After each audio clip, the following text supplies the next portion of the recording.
एकटे मारुतीराय फिरतात. मारुतीराय दळाच्या बाजूला फिरत असताना थोडे बाजूला गेले. त्याच बाजूला त्याच्या हाडामासाचा त्वचेचा गोळा पडला होता. मारुतीराय चालत असताना साजूक चांदण्याचा प्रकाश होता आणि त्या प्रकाशात मारुतीरायच्या पायावर तो गोळा आदळला. तो येतो का रावणाकडे? म्हणलं रावणाकडे कशाला? अरे काय या रामाचं नाव घेऊन पाला खातोस तू झाडाचा? माझ्या दादाकडे आल्याच्या नंतर गावरान तुपातलं जेवण म्हणला नको कडे. ते फार वेगवेगळं बोललं होतं पण आता सांगत नाही, पुढे सरकतोय, वेळ मोज काय आपल्याकडं. इतकं बोललो घाणेरड्या वाणीत ते वानर, इतकं बोललं की ते ऐकल्याच्या नंतर त्या कुंभकर्णाला वाटत होतं जीव देवा का काय, इतकं खालच्या पातळीत बोललं. त्यानं सांगितलं 3.5 कोटी घरं देतो एकदा रावण मन. सांगतो जाऊ द्या. कुंभकर्ण काय म्हणला त्या वानराला? 3.5 कोटी घरं सोन्याचे देतो फक्त एकदाच रावण मन. ते म्हणला खरं सांगू का? यायम नैसर्गिक स्थित क्रियानाम शंका भयत लघु स्थिते यत साम्य दृष्टिवादायाम यति परभेदान भय व्याप्ती. सांगू का खाली येऊन? मी जर लघु शंका करीत असताना रावण जर पुढे आलो तर त्याच्याकडे तोंड करून लघवी करणं सुद्धा मला पाप वाटतंय. हे चिदान देगा देवा तुझा विसर न व्हावा, गुण गायीन आवडी हेची माझी सर्व जोडी.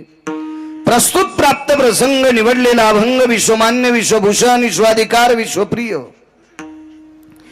चिन्मय स्वरूप असणारी अधिकार संपन्न साधू श्रीमंत श्री जगद्गुरु तुकोबराय यांचा मागणी पर प्रसंगातील प्राप्त प्रसंगी निवडलेला अभंग. विठाला विठाला प्राप्त प्रसंगी निवडलेला अभंग माझ्या तुकोबरायांचा आहे. या अभंगाद्वारे देहूतले मालक ब्रह्मांडाच्या मालकापुढे मागणी मागतात. सज्जनांनो, मागतात ती तुम्ही आम्ही असतात, मागतात ती माणसं असतात, मागायला लावतो तो जगाचा बाप असतो आणि जीवनात कधीच मागत नसतात ती संत असतात. पण आज तुकोबाराय मागणी करतात विटेवरच्या मालकासमोर. मग आपण एरवी ऐकतो की संत मागत नसतात, मग तुकोबाराय का मागतात? सज्जनांनो पुन्हा लक्षात घ्या, मागणी कळती त्यांना संत म्हणतात. ज्यांना मागणी कळती त्यांना संत म्हणतात, ज्यांना मागणी कळतच नाही त्यांना माणसं म्हणतात. आणि या मागणीमध्ये अडकवतो का, गुंतवतो का, त्याला देव म्हणतात. आणि याच्या चौकटीत न अडकता निमुटपणे बाजूला सरकतात, पुन्हा त्यांना संत म्हणतात. आणि ते तुकोबराय आहेत. विटेवरच्या मालकासमोर एक आज मागणी मागतात. कुठली मागणी? हे चिदान देगा देवा, मला देऊन टाका देवा. काय पाहिजे तुकोबराय? तुझा विसर न व्हावा. थोडासा कडक.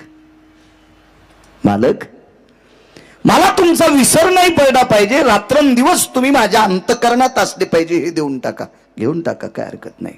पुन्हा गुणगायीन आवडी, रोज तुमचा गुणानुवाद याचं वर्णन करील आवडीनं, नित्य तुमचं भजन करील. हेची माझी सर्व जोडी. माझ्या जीवनातली ती जोड आहे. विटेवरच्या मालकानं सांगितलं तुकोबराय तुम्हाला भजन करायचं असेल, माझं गुण गायचं असेल तर देह मानवी लागेल. मग मानवी देह लागत असेल तर गर्भवासाला यावं लागेल. तर ते तुकोबराय होते. गर्भवासाच्या दुःखाला पण असं काही नकार दिला नाही. त्याच्या अलीकडं देवानं आमिष दाखवलं. आमिष, माणसं आमिषाला बळी पडतात. मी तुमच्या पुढे सांगतोय म्हणजे मी फार शहाणा आहे का?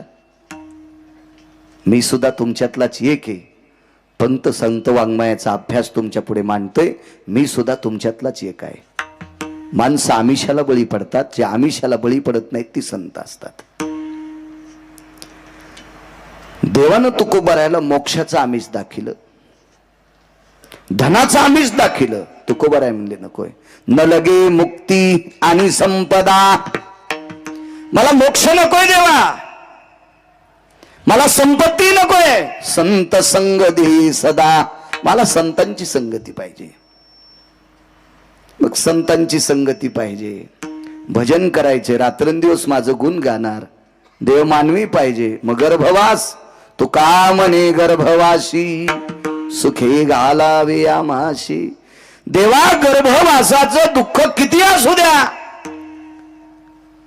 पण गर्भातून बाहेर पडल्याच्या नंतर रात्रंदिवस तुझं गुण गावा, एवढं देऊन टाक रे देवा. हा साधा सोपा सरळ अभंगाचा अर्थ. झालं कीर्तन विठाला.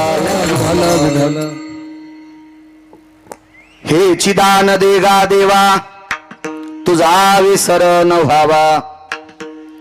तुकोबाराय जगाच्या मालकाला एक दान मागतात. देवा मला तुझा विसर पडला नाही पाहिजे, एवढं देऊन टाक. वाटेल ते देण्यासाठी जगाचा मालक तयार आहे. काय देता येत नाही त्याला. या सृष्टीतल्या प्रत्येक घडामोडी ज्याच्या मुठीत आहे तो काय देऊ शकत नाही, काय देऊ शकत नाही.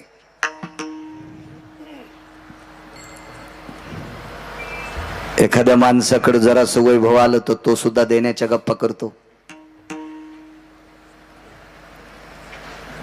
त्या विश्वाचं वैभव ज्याच्या ताब्यात आहे तो किती देत असेल कल्पना करा. त्याला काय देता येणार नाही, काय नाविन्य असेल त्या मालकाकडे. पण तुकोबारायांनी तडा दिला. नकोय म्हणले, मला काही नकोय, फक्त एकच देऊन टाक, तुझा विसर झाला नाही पाहिजे. तर ब्रह्मांडाच्या मालकाने तुकोबारायाला सांगितलं, तुकोबाराय तुमची परिस्थिती प्रापंचिक फार मोठी होती, पण कालांतरानं तुमची प्रापंचिक परिस्थिती म्हणजे आर्थिक परिस्थिती इतकी ढासळली, एवढी ढासळली, एवढी ढासळली, ती पाहून मला सुद्धा करमत नाही. कोण म्हणते माहितीये? पंढरपुरातले मालक. तुकोबारायाने सांगितलं, देवा माझी प्रापंचिक परिस्थिती पाहून जरी तुम्हाला करमत नसेल, पण मी काही माझ्या प्रापंचिक परिस्थितीची व्यथा तुमच्या पुढे बांधलेली नाही. मी सत्सद विवेक बुद्धीने विचार करून तुमच्या पुढे एक मागणी मागतोय, मला फक्त तेवढी देऊन टाका, तुझा विसर न व्हावा. माझ्या प्रापंचिक परिस्थिती ती जी माझ्या प्रारब्धाची गती आहे. अन्नमान धन हे तो प्रारब्धाधीन. याच्या बाबतीत काही तुम्ही करू नका देवा. जे असेल ते माझं प्रारब्ध मी भोगण्यासाठी तयार आहे. आणि त्रेतायुगात तुम्ही तुमचं प्रारब्ध तुम्हाला चुकवता येत नाही, तुम्ही आमच्यात कशाला बोट घालता. कर्मे श्रीराम वनवासा गेला, कशाला चुकवता बोट घालून. मला इतकंच देऊन टाका. मलाच काय प्रखर भाषा असले लोकांची. ग्रामपंचायतच्या सदस्य पुढे बोलताना भेऊन बोलावं लागतंय. एखाद्या वेळेस आपण याच्या विरोधात गेलो तर याच्या रानातून रस्ता असल्यावर जाऊ देतं का नाही. माझ्या विरोधात गेलतास, तुला माया रस्ते गळा शेतातून रस्ता बंद. विश्व ज्याच्या ताब्यात आहे रमेशराव. सरळ तुकोबाराय म्हणले, देवा आमच्या बाकीच्या गोष्टीत काही तू बोट घालू नकोस, त्याच्यात टांग मारू नकोस, फक्त तेवढंच देऊन टाक, मला तुझा विसर नाही झाला पाहिजे. महाराज हे ऐकत असताना सुद्धा देव शांत आहे. त्या अर्थी या लोकांचा अधिकार किती मोठा असेल कल्पना करा. या बोलणाऱ्या लोकांचा अधिकार किती मोठा असेल. याचं कारण सांगू का? विश्वाचा मालक किती मोठा आहे हा तुम्हा मला जर ठावा केला असेल तो संतांनी केलाय. महाराज एका ठिकाणी म्हणतात, तू विसरून गेलास का? अरे आम्ही तुला ठाव केलं देवा, जगांना तू माहित केलास ना. आम्ही केले, आम्ही केले, आम्ही केले. पुरावा आहे फार सुंदरसा. वा, ही त्या अधिकारावर असलेली कडक तात्विक सात्विक भाषा. याच्या पलीकडचं सांगू का? संत इतक्या प्रबळ स्थितीनं का बोलतात माहितीये का? विश्व ज्याच्या ताब्यात आहे त्याला जगाचा बाप म्हणतात. तुम्हाला आणि मला इथं किती दिवस ठेवायचंय आणि कोण्या दिवशी मळ्यात नेऊन फुकायचं ही ज्याच्या ताकद आहे त्याला देव म्हणतात. पण त्याला सुख द्यायची ताकद संताची. संताचे सुख झाले या देवा, मनवून सेवा करी त्यांची. देवाला सुख देण्याची ताकद संतात आहे. भगवान मला माझ्या परिस्थितीचा कशाला विचार करता, एकच देऊन टाका, फक्त तुझा विसर झाला नाही पाहिजे, याच्या वेळी काही नकोय. मालक म्हणले, तुकोबाराय माझा विसर तुम्हाला पडला नाही पाहिजे असं देऊन टाकतो, पण फायदा काय? मला माहिती ना काय फायदा आहे. मी विवेक बुद्धीने मागतोय, गाफीलपणाने मागत नाही, अतिताईपणाने मागत नाही, चंचलपणाने मागत नाही. विवेकाला स्थिर करून मागतोय देवा की तुझा विसर न पडण्यात जी ताकद आहे का ती कशातच नाही. तेवढंच देऊन टाक. बऱ्याच मागण्या केल्या. कधी कधी देवाच्या पायाची सेवा मागितली, कधी त्याच्या नामाचा उच्चार मागितला. वाटेल असं काही काही. कधी कधी देवा मला वारकरीच कर, पैन भिकारी पंढरीचा वारकरी. अशा बऱ्याच गोष्टी मागत गेले. आज मात्र तुझा विसर न व्हावा हे मागितलं. देवानं बऱ्याचपैकी काही सांगितलं होतं. तुम्हाला घर देतो, नकोय. पद देतोय, नकोय. संपत्ती देतोय, नकोय. का नको म्हटले असतील? वडिलाची रीत जाणत सो, काही मागणे हे आम्हानुचित. वडिलाची रीत जाणत सो. आमच्या बुजुर्गांनी आतापर्यंत विश्व निर्माण झालं त्यावेळेस पासून या संप्रदायातल्या लोकांनी, माझ्या बुजुर्गांनी काहीच मागितलं नाही देवा. मग मी कशाला मागून वर्षांचं नाव खराब करू? नकोय देवा, काही नकोय. तुकोबरा एका वारकऱ्याचं चरित्र देवाला सांगतात.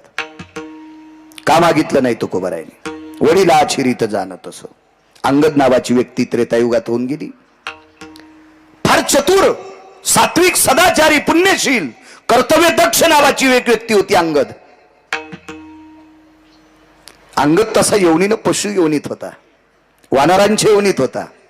पण एवढा कर्तव्य दक्ष अंगद, पंढरपुरातल्या मालकांनी 7व्या अवतारात त्रेतायुगात आपल्या पक्षाचा सेनापती पद अंगदाला देऊन टाकलं. एवढ्या अधिकाराचे अंगद होते. आणि ती पूर्वजाचा इतिहास तुकोबाराय देवा पुढे मांडतात. मला बाकीच्या कारणात गुंतू नको, मी मागतोय तितकं देऊन टाक. या अंगदाला पंढरपुरातल्या मालकांनी लंका देऊ केली. लंका, त्या लंकेमध्ये 7 कोटी घर सोन्याचे होते. 7 कोटी. एका घराची चौकट टिकल्यावर 15-12 आमदार होता येते. रावणाच्या एका घराची चौकट टिकल्यावर 15-12 आमदार होता येते. काय मायवेली कोणाची? त्याच्या विरोधात फॉर्म भरायची. नुसत्या भावट्याचं वजन होतं 22.5 क्विंटल. रमेशराव, 22.5 क्विंटल. उभ्या आणि आडव्या भावट्याचं वजन 22.5 क्विंटल होतं. 22.5 क्विंटल. कुलाफेन, फाळ्यान, तडशेन, फडशेन हे तर सोडून द्या. 15-12 आमदार होता येते. 15-12 एका चौकटीत गुणिले 7 कोटी चौकटी. छत वेगळे, भिताड वेगळे, पायऱ्या वेगळ्या, फरच्या वेगळ्या. 269 किलोमीटरचं एकीकडचं भिताड होतं. गोळ्या नाही संपल्या माया, वाचून सांगतोय, ऐकून बी सांगत नाही कोणाचं. 269 किलोमीटरची भिंत पूर्वेकडची होती. पूर्वेकडची पूर्ण सोन्याची. 3 भिताड घरी गेल्या बघा किती लांबीचे होते आणि किती उंचीचे होते. ते अंगदाला देऊ केलं. फॉर्म टाकला मारुतीराया पुढं. राजे हो, मागाईसाठी फॉर्म टाकला असता तर फाडून टाकला असता. देण्यासाठी फॉर्म टाकला. मारुतीरायाने सांगितलं तुमचं तुम्ही बघा. 7 कोटी घराची लंका देऊ केली अंगदाला. आणि मारुतीरायाला सांगितलं तुझ्या हाताने देऊन टाक. मारुतीराय म्हणले जरी आमच्या कुळातला असेल पण मला खालीवरी बोलून तुम्ही ठरवा. अंगदाला जवळ बोलवलं. अंगदा, जी मालक, जी जी जी जी. रावण मरेपर्यंत सीता देत नाही. होय. आणि रावण मारल्याशिवाय मला सीता नेता येत नाही. आणि रावण मारल्या मी लंका देऊच कोणाला? मला वाटतं तुला देऊन टाकावे. अंगदानं सांगितलं देवा याच्यानंतर हा शब्द वापरायचा नाही. हा शब्द वापरायचा नाही. कशामुळे मला लंका द्यायले? ऐक ना अंगदा, तुझ्या बापाला मी मारलं रे, वालीला मी मारले. तुझ्या भावाला जरी मी मारला असेल तरी पण तू माझ्या पक्षाचा झेंडा धरला. याच्याकरता मी तुझ्यावर प्रसन्न आहे, म्हणून तुला 7 कोटी घराची लंका देऊन टाकतो. नका देवा, कशाला देताय? लक्ष्मणजीला राग आला. लक्ष्मण शेषाचा अवतार, थोडासा राग येणं साहजिक आहे. आणि लक्ष्मणजीनं सांगितलं अंगदा कोणाकडे नकार देता? शांत बसाला. आणि मालक म्हणे जास्त फुमफुम करू नका, शांत बसा. ते अधिकारी लोक होते, ते भेट नव्हते कोणाला. भेटाय कोण माहितीये का? कानकोंड.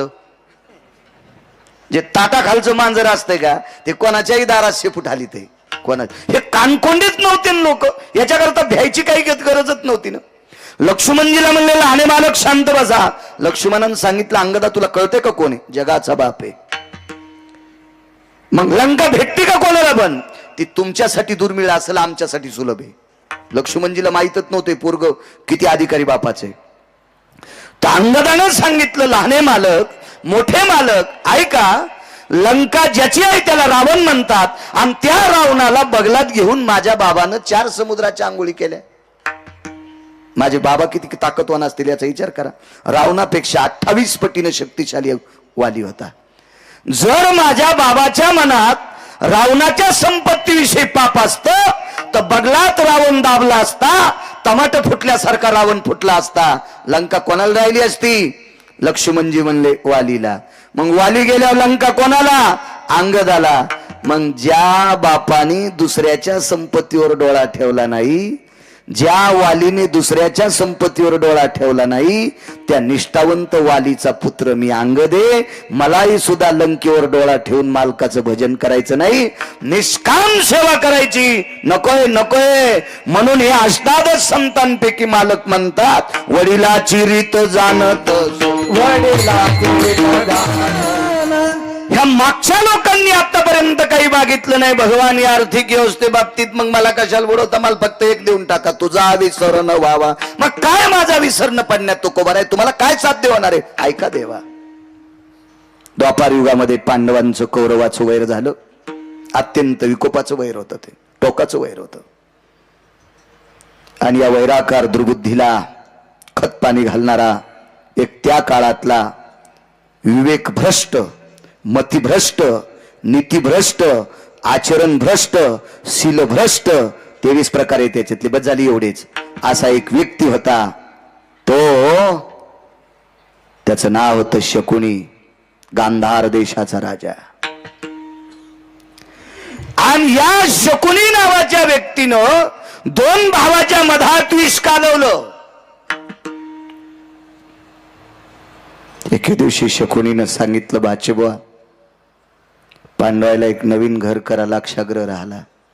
पुरोचन नावाच्या व्यक्तीच्या हाताने तुझा विसर न व्हावा का मागितलं तुकोबरायाने. गावाच्या हस्तनापुराच्या बाहेर बऱ्याच दूर एक घर बांधलं. इतका मोठा बंगला, इतका मोठा बंगला.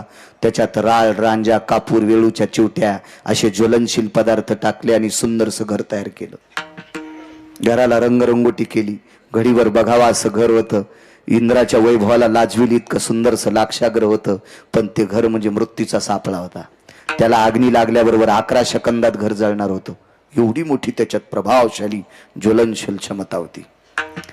आणि एके दिवशी दुर्योधन आला आणि आपल्या काकीला म्हणतो, काकी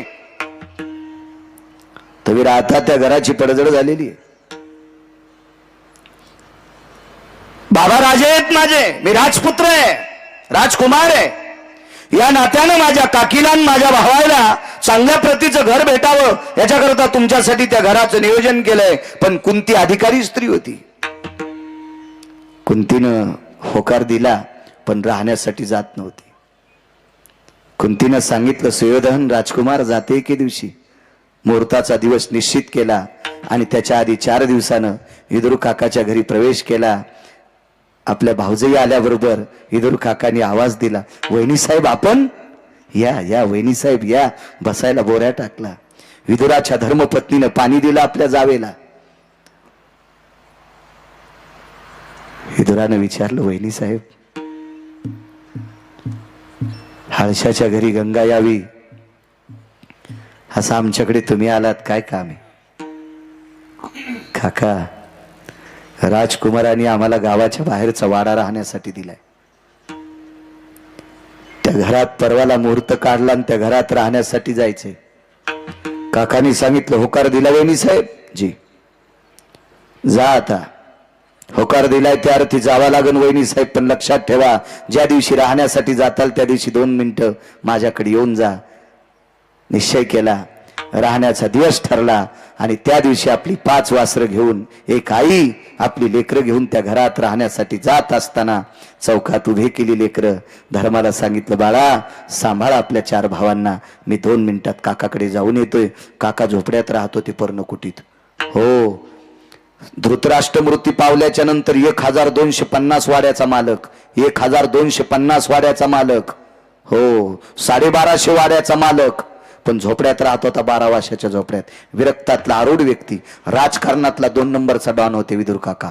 राजकारणातले 2 नंबर. पृथ्वीवर जितके देश आहेत का, एकाही देशामध्ये विदुरासारखा 2 नंबरचा डॉन जन्माला आला नाही, ते विदुर काका होते. महाराज पंढरपुरातला मालक राजकारणातला 1 नंबरचा डॉन होता, पण विदुराला राजकारणातले पाडे विचारल्याशिवाय राजकारणातला पाऊल पुढे टाकत नव्हता. देवानं विदुराला राजकारण विचारावा, एवढा टोकाचा राजकारणी होता रमेशराव, एवढा टोकाचे. आणि त्या विदुर काकानी आपल्या भाऊजाईला एक प्रतिमा दिली.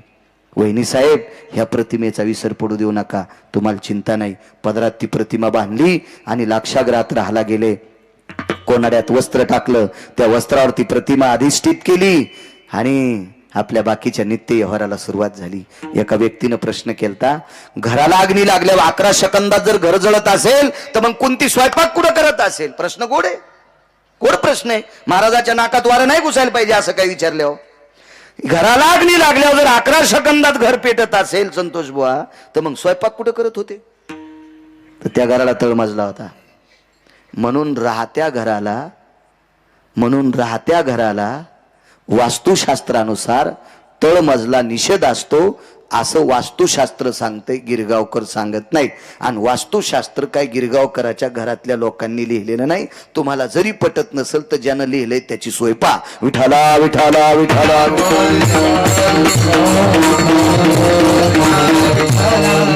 नित्य त्या घरामध्ये भजनाचा वास. पहिला दिवस त्या घरामध्ये देवाचं अधिष्ठान प्राप्त केलं.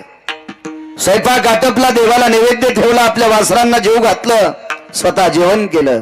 पहिली रात्र लेकरं तिथं झोपलेली आहेत, भिंतीला टेकन देऊन त्या प्रतिमेकडे पाहत होती, तुझा विसर न व्हावा. पहिला दिवस रात्रीचे मध्ये 1-1:30 वाजला.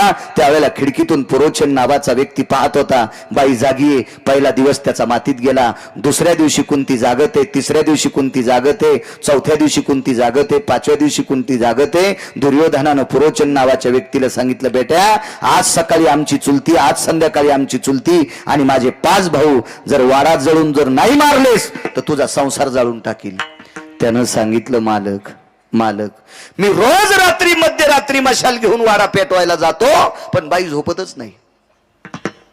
बाई झोपत नाही. करत काय होती माहितीये? कोनाड्यात ठेवलेल्या प्रतिमेचं चिंतन करत होती, नित्य त्याच्याकडे पाहत होती, त्याचा विसरच पडू देत नव्हती. 6वा दिवस उजळला. 6व्या दिवशी कशीबशी जागली. 7व्या दिवशी कुंतीच्या लक्षात आलं, आजची रात्र आपण जागू शकत नाही. तुझा विसर न व्हावा. का मागतात तुकोबर आहे? कशा करता तुकोबर आहे? म्हणले, देवा फक्त तुझा विसर नाही झाला पाहिजे, एवढं देऊन टाक.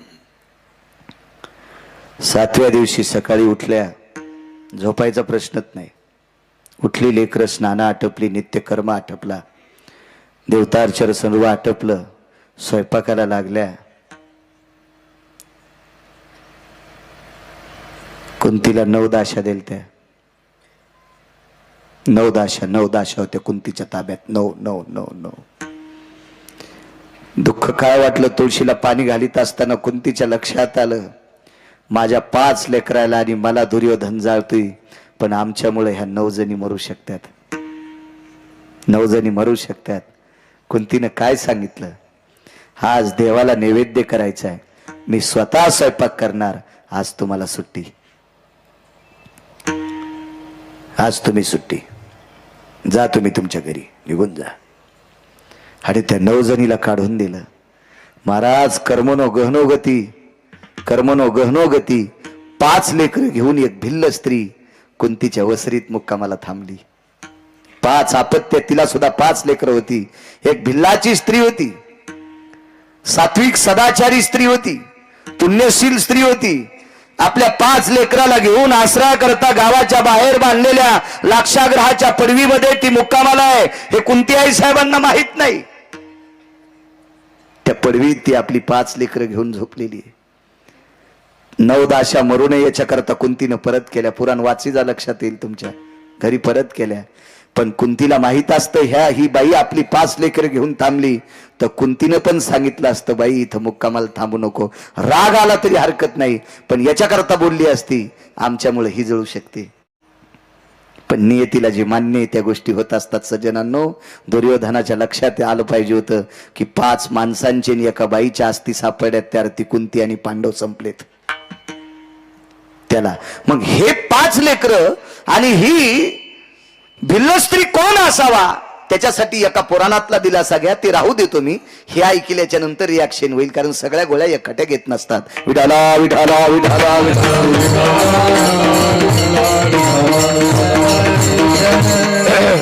सातव्या दिवशी पुरणपोळीचा स्वयंपाक केला. आपल्याकडे भारतीय संस्कृतीमध्ये आटापिटानं सायासानं केलेला स्वयंपाक म्हणजे पुरणपोळीचा. आता त्या स्वयंपाकाला एवढी फारशी काही किंमत राहिली नाही. पूर्वीच्या काळात गोड हे कमी खायला भेटत होतं, म्हणून सणाची इतकी आतुरतेनं वाट पाहत होते माणसं की त्या सणाच्या दिवशी पुरणपोळी खायला भेटेल, खीरपोळी खायला भेटेल. असं गोड पदार्थाच्या बाबतीत अशी जिज्ञासा होती, आवड होती, कारण जी ती गोष्ट मिळत नव्हती ना. जी गोष्ट कमी मिळती का तिच्यावर जास्त अपेक्षा. मेथीची भाजी सुरुवातीला 25 रुपयाला जुडी असली की जास्त खावा वाटती, आणि 5 रुपयाच्या 5 जुड्या असल्या की बाया चिरून वाळू घालतात वड्यात टाकायला. हा निसर्गाचा नियम आहे. निसर्ग. वांगे 100 रुपये किलो असले की देठा सगळं चोखून खातेत, आणि 5 रुपये किलो असले विषय नाही. कुठलीही गोष्ट, जी गोष्ट कमी मिळती का ती जास्त चित्तात असती. लहानपणी गोड गोष्टीला एवढी किंमत होती, एवढी. अहो शिरा माणसं इतका इतका ताटावर वाया जाऊ देत नव्हते, इतका इतका, एवढा एवढा. आता मोठाल्याच्या लग्नामध्ये कमरा इतकाले डस्टबिन बुंदीच्या लाडून आणि गुलाबजामुन भरतेत. म्हणजे ती मोठाली माणसं खराब करतेत नाही, त्यांच्या लग्नात जेवायला आलेली नालायक माणसं इतकी मस्ताडून गेली, माझ्या भाषेत सांगू का, इतकी माजून गेली, इतकी माजून गेली. 2056 आपल्यासाठी वाईट येणार आहे. 2050 साल लिहून घ्या. माझं काय फार वय नाही, पण मी फार जुन्या लोकांची ग्रंथ वाचिणारा माणूस आहे. 2056 आपल्यासाठी वाईट येणार आहे. त्याच्यामध्ये पैशाची बंडलं सापडतील, पण अन्नाचा दुष्काळ असेल. सज्जनांनो, शांती ब्रह्म एकनाथ महाराजांच्या चरणी साष्टांग दंडवत, ज्ञानोबराय तुकोबरायच्या चरणी साष्टांग दंडवत. आपण वारकरी प्रांतातले माणसं आहेत, जराशी जिज्ञासा अंतःकरणात ठेवा. अन्नावर एवढं मातू नका. जुन्या माणसाची एक मन आहे, गरिबी आल्यावर लाजू नये, श्रीमंती आल्यावर माजू नये. आपण अन्नाच्या बाबतीत इतका इतका इतका इतका अतिताईपणा करायलो, इतका अतिताईपणा करायलो.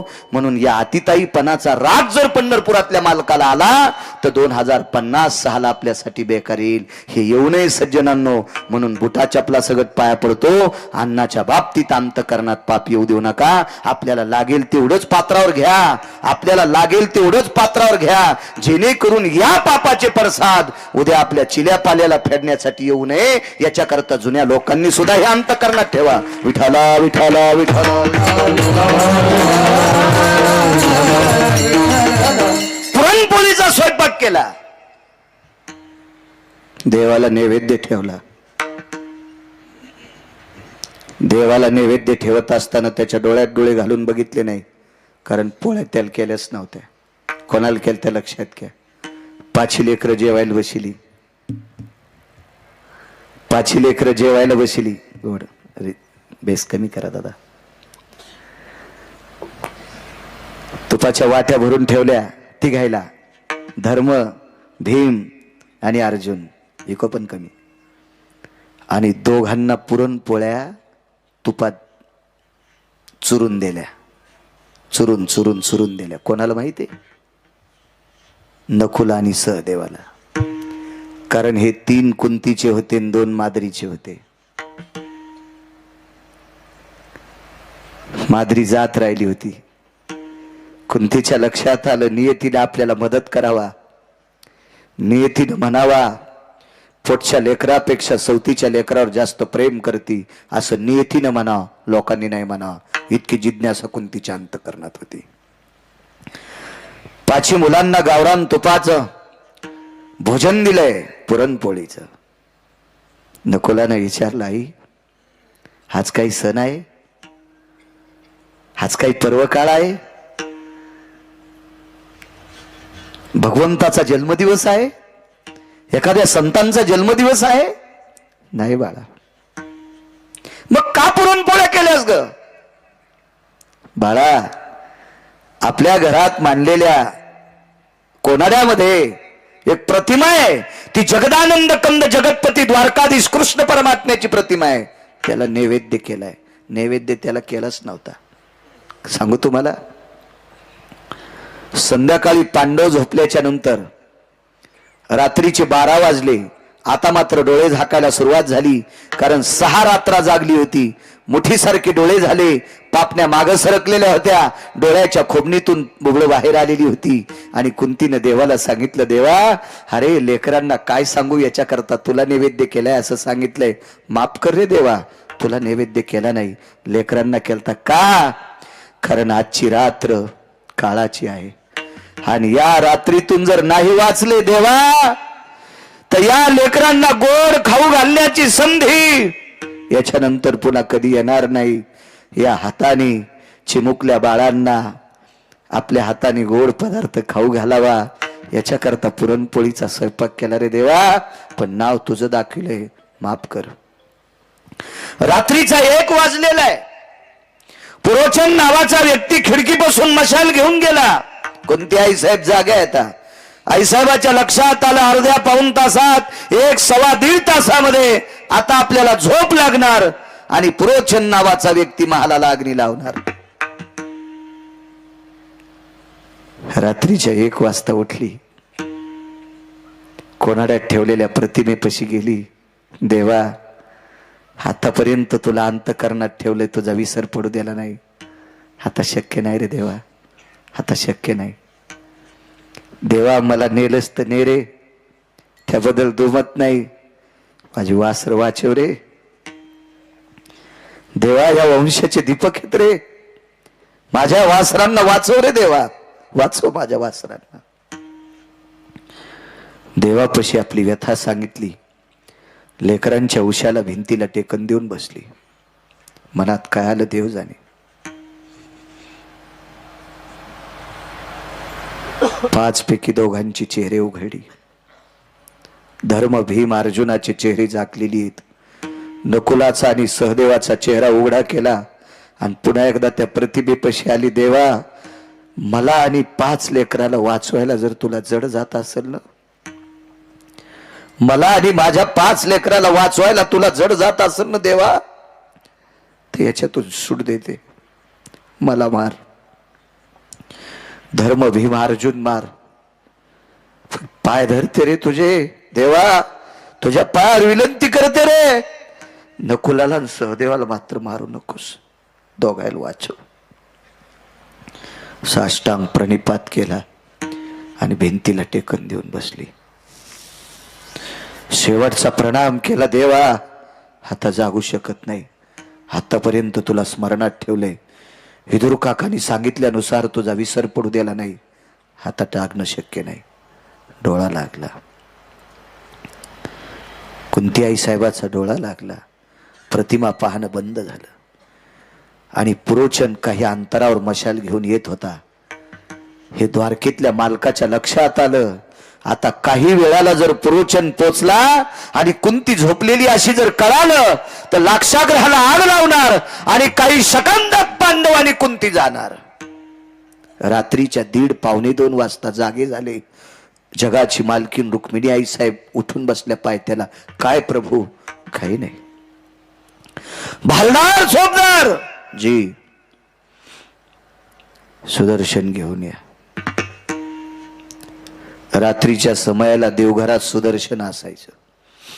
ते सुदर्शन प्रभूच्या हातात दिलं, आणि जगाच्या मालकानं ते सुदर्शन बोटाला अडकिलं, आणि त्या सुदर्शनाला सांगितलं, अरे जिनं 7 रात्र जागून मला अंतकरणात ठेवले, मुठीसारखे डोळे झालेत रे, तिला आणि तिच्या वासरांना मारण्याचा प्रयत्न पुरोचन नावाचा व्यक्ती हस्तिनापूरच्या नालायक राजाच्या मुलाच्या सांगण्यानुसार करतो, गांधार देशाच्या हलकट राजाच्या सांगण्यानुसार करतो, जयद्रथासारखा मूर्ख व्यक्ती त्याच्या सांगण्यानुसार करतोय, दुःशासनासारख्या दुर्जयी माणसाच्या म्हणण्यानुसार करतोय.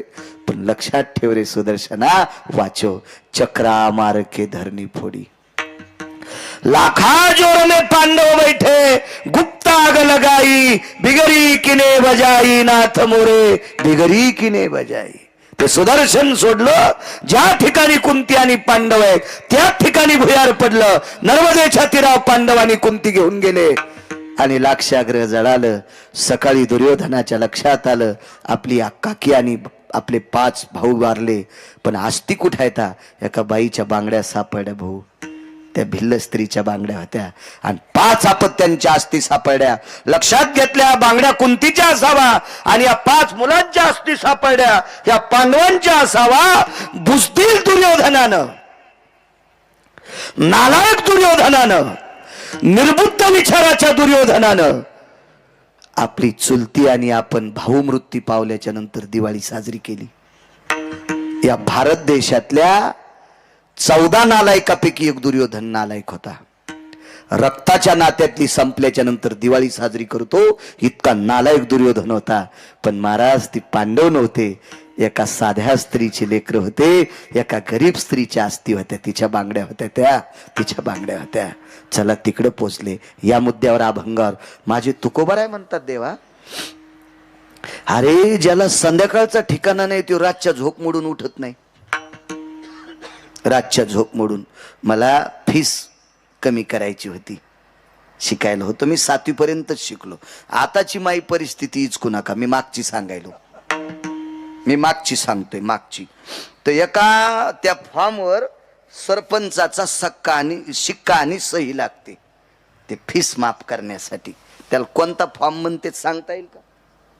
ABC form. वा वा. त्या फॉर्मवर सही घ्यायची. मग सकाळी सकाळी सरपंचाच्या घरी गेलो तर 9 वाजलेले होते. 9 वाजता गेल्यावर सरपंचाची बायको लेंड्या झाडू लागली. 5-6 शेपुड्या होत्या लिंबाखाली बांधलेल्या आणि लेंड्या झाडू लागली. तर मी म्हणलं बाई बाई दादाला बोलायचं, इतक्या सकाळी थुत्र घेऊन चालवतात? 9ला सकाळ असती होय? झोपू गिपू देतात का नाही?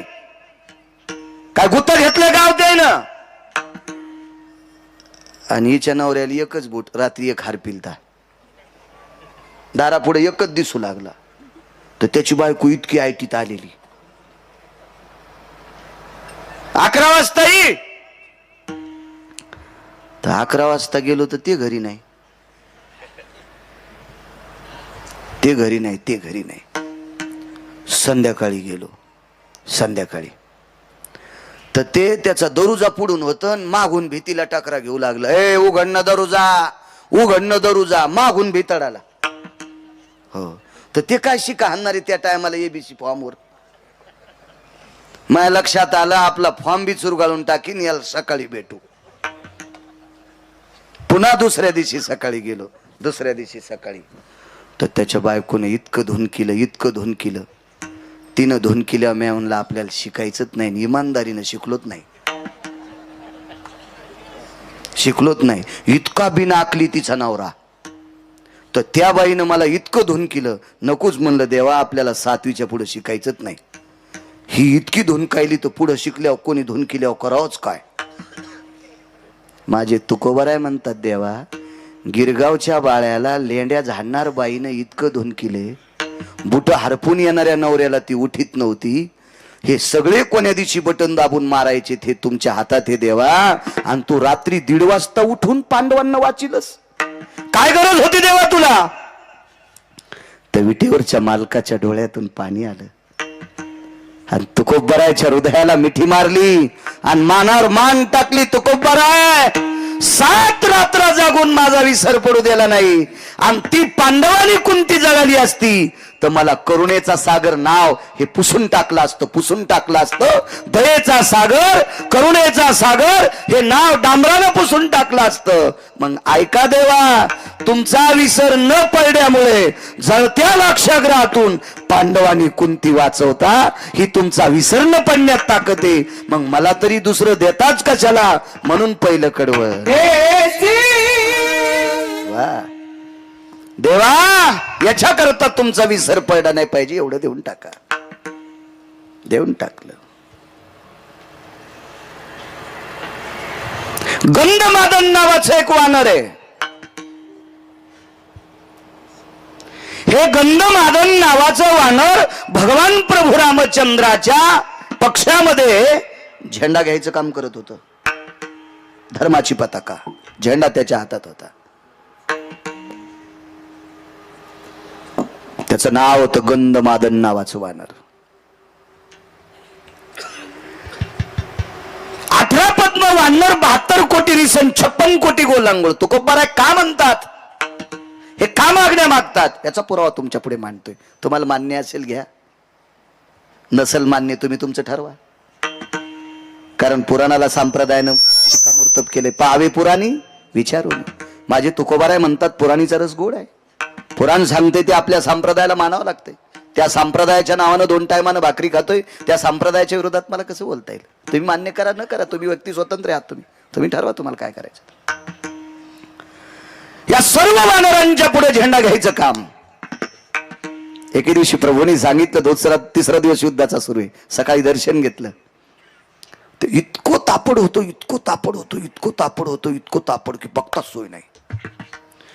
महाराज, रावणाच्या पक्षातल्या एकाही माणसाच्या हाताने एकाही वानराचा मृत्यू नाही झाला.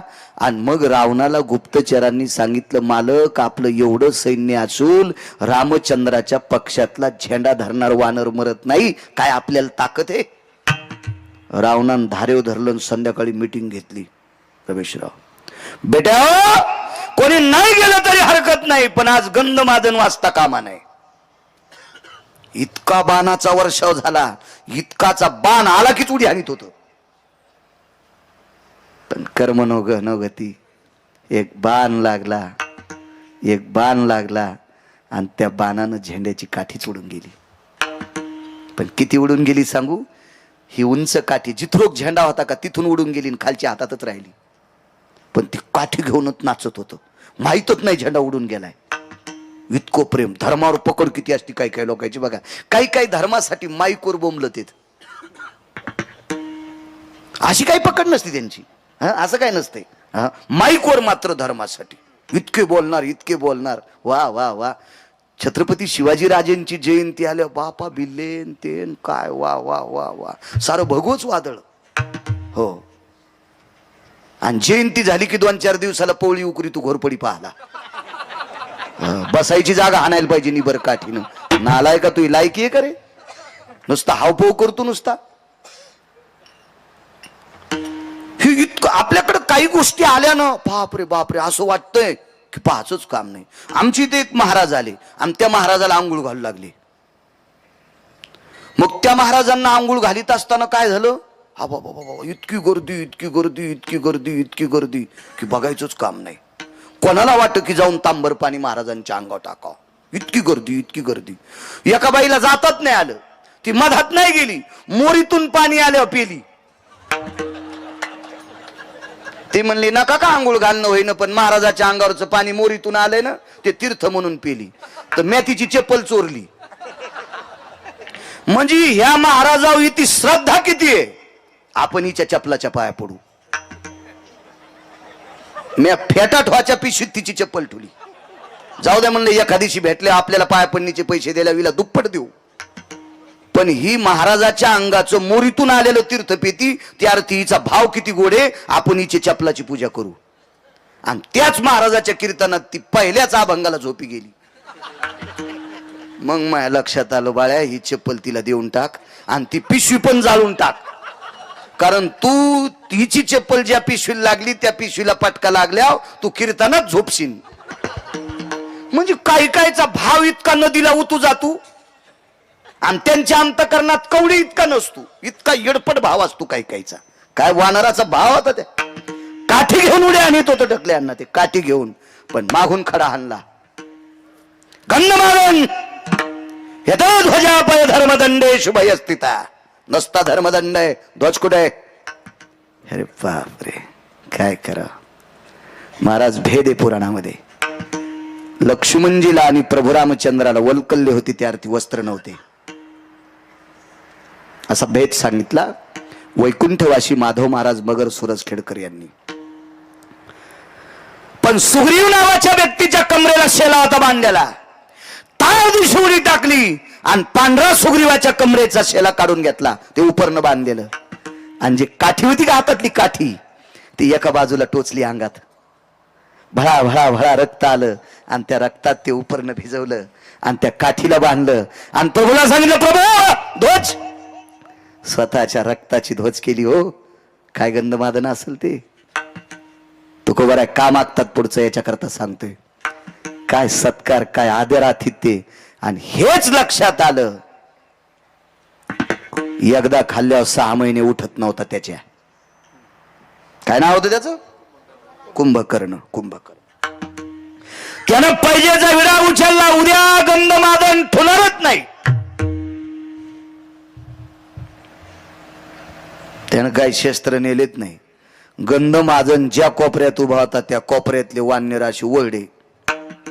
पाल कशी किडावडी ती पाल पाल कसं जीभ लांबून अजे असं टाकल्याबरोबर ती किडावडी ती का नाही, तशा अशा प्रेशरनं सगळीच वानर सगळी ओढली. हजारो वानर मदत केली. हजारो वानरायचे लक्षात आलं आपण वाचतो. इतका गंधमादन हुशार, इतका गंधमादन त्याच्या पोटात झेंडा घेऊन फिरत होतं. त्याचं पोट किती मोठं असेल कल्पना करा ना. कुंभकर्णाच्या नाकातले केस काढायला पळाट्या उपटायचा चिमटा होता. असं मी सांगत नाही बरं, मी काय त्या काळात सरपंच नव्हतो रावणाच्या गावातला. अतिशोक्ती अलंकाराचं लक्षण आहे रामायणामध्ये. अतिशोक्ती अलंकाराचं लक्षण मला मी शिकलो कमी, पण मला अलंकार वगैरे सगळे ते गुरु लघु वगैरे सगळे ते सिद्धांत सगळे पाठ आहेत. कारण मेमरी कार्ड गोड आहे माझं मेमरी कार्ड इतकं सुंदर दिलंय मला, म्हणून तर मी तुमचे मोबाईल वापरीत नाही. मला हे मेमरी कार्ड गोड आहे. नाही 6दा वाचिलं की 7व्यांदा पाठ चिठ्ठी फाडून टाकायची. काय सांगू लागलो. अतिशोक्ती अलंकार. दमडीचं तेल आणलं, सासूबाईचं नाणं झालं, मामाजीची शेंडी झाली, लांडोरीचा पाय लागला, त्याच्यात हत्ती वाहून गेला. तेल केवढ्याचं आणलंय? दमडीचं. बरं ठीक आहे, त्यावेळेला दमडीमध्ये 20 क्विंटल तेल येत होतं असं समजा. पण 20 क्विंटल तेलाची टाकी मोराच्या बायकोला पालती होती का? मोराची बायको कोण? लांडोरी. लांडोरीचा पाय केवढा का असतोय? एवढूसा. मग लांडोरीच्या पायानं पालतं झालेलं तेल असेल केवढं? एवढी एवढी वाटी. मग मोराच्या पायानं पालतं झालेल्या तेलात हत्ती वाहून जातो, हे अतिशोक्ती अलंकाराचं लक्षण आहे. तसा कुंभकर्ण हा अतिशोक्ती अलंकाराचं लक्षण होतं. त्याची दाढी करायला जे वस्त्रे होते का, त्याला कोळप्याच्या दांड्याच्या पासा होत्या, त्या ह्या होत्या दांड्या मुठी. हो एवढा एवढा एवढा कुंभकर्ण होता. ओढूनच घेतली वानर सगळे. पण सगळ्या वानरांच्या भोवताल पोटात फिरत होतं. मरू देत नाही रे, काळजी करू नका, त्याचं गुण गात राहा. मरायला लागल्या भजन आठवतोय ते म्हणले वाचायचं असेल तर गुण गा. राक्षसाच्या पोटात गुण गायलं. राक्षस पुरावे 1-2 देतो तुम्हाला.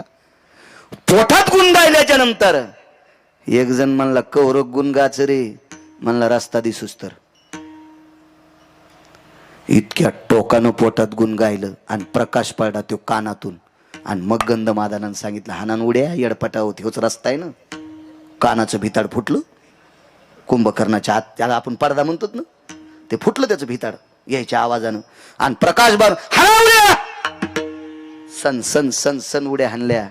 पण कुंभकर्णाच्या लक्षात आलं, जे झेंडा घेतय का त्यानं शहाणपणा केलाय, याला नाही वाचू देत, याला वाचू देत नाही म्हणले. आणि मग कानाला चाळणी लावली बोटाची. उडी हाणल्याबरोबर फेल दिशी गंधमादन धरला. झेंडा आणि तेन सगळंच असं धरलेलं होतं. कोण? त्याला वाटलं आवाजान भीन. ते बारक्या बुरक्या माणसाचा कार्यकर्ता होतं का ते अशा माणसाचा कार्यकर्ता होत. या विश्वावर ज्याची सत्ता आहे त्या मालकाचा ते कार्यकर्ता होत. कोण? ते म्हणलं ऐकू येते ना, हळून बोल. तो तरी एककडचा कान फुटलाय आणि मॅच फोडलाय. मला दोन्ही कान आहेत, हळून बोल ना. अरे तुरच रावणाच्या भावाला, ज्याला 7 कोटी घर आहेत, त्याच्या भावाला वाननेर आरोतुर बोलायले. आपण बऱ्या बुऱ्या माणसाला आरोतुर बोलले आपल्या अंगावर गाड्या घालतील. हो, पुन्हा ताकद नाही कशाने मेला आणि काय मेला सांगायची. आहे का हिम्मत कोणाची? एवढा मोठा श्रीमंत रावण आरोतुरच. कोण? हळून बोल म्हणला. गंधमादन. गंधमादन नाव कशा करता ठेवलंय? तुकोबारा का मागता त्याच्यावर बोलतोय. तुकोबारा यांच्या कडव्यावर कशा करता गंधमादन नाव ठेवलंय? ते म्हणला जरासं नाकाच्या जवळ घेऊन पाय ना. लय नको नेऊ म्हणे, मला मळमळ होईल तुझ्या तोंडानं.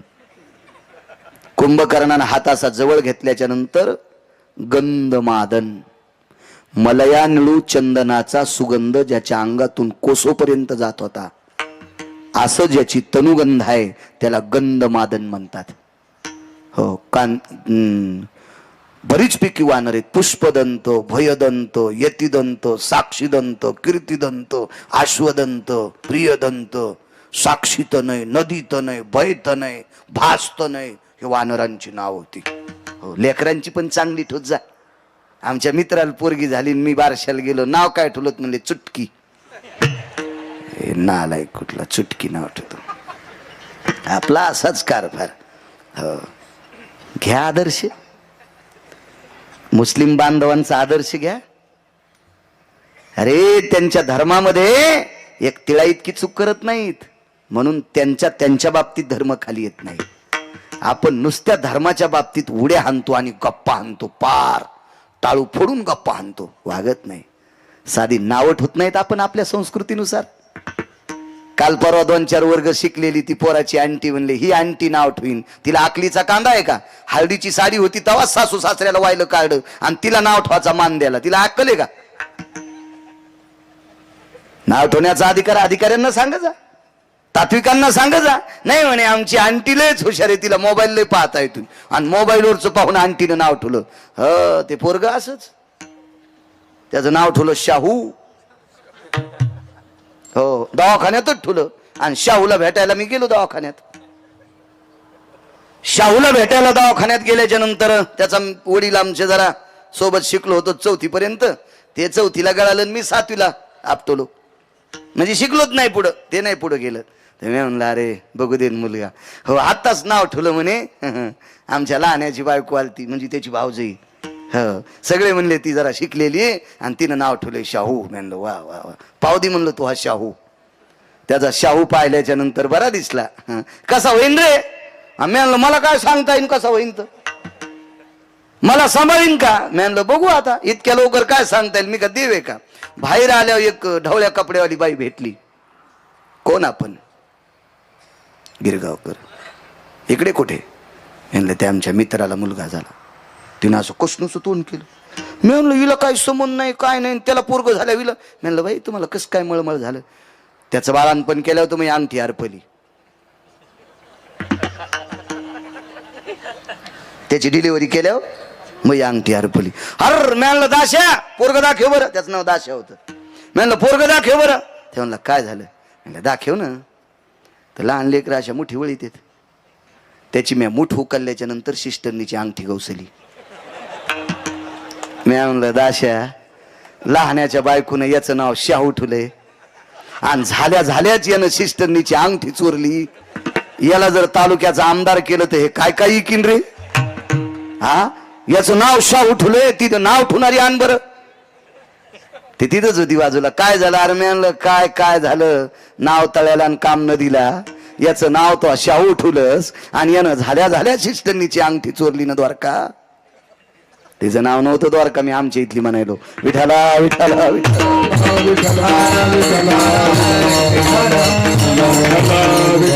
आपण काही जोपाशीत नाही. बघा गंधमादन, याच्याकरता गंधमादन नाव आहे. एक सांगू का? तो येतो का रावणाकडे? म्हणलं रावणाकडे? कशाला? अरे काय या रामाचं नाव घेऊन पाला खातोस तू झाडाचा?